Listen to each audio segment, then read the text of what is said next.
Quelles sont les garanties? Bon, juste un mot pour évidemment soutenir ce qui vient d'être dit par Laurent, par Bruno, pour vous dire la joie que nous avons eue d'accueillir Michel Barnier comme Premier ministre aujourd'hui. Il y a quelques jours, il faut quand même s'en rappeler, la France était dans un moment de blocage institutionnel très inquiétant, très préoccupant. Et aujourd'hui, Michel Barnier, comme Premier ministre, en quelques jours, a réussi à ramener de la sérénité, ramener de la stabilité, à offrir des perspectives. Et je peux vous dire que tous nos voisins européens sont rassurés de voir que la France retrouve un cap.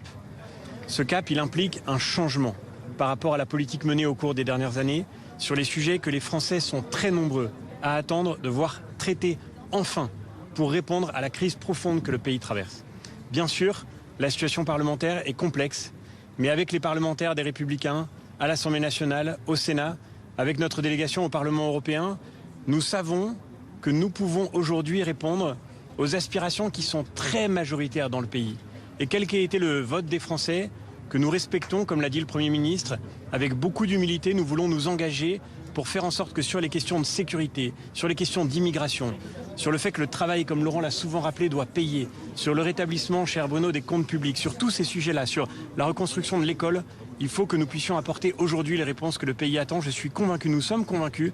que Michel Barnier a toutes les qualités pour faire que cette situation difficile pour le pays devienne une immense occasion d'espérance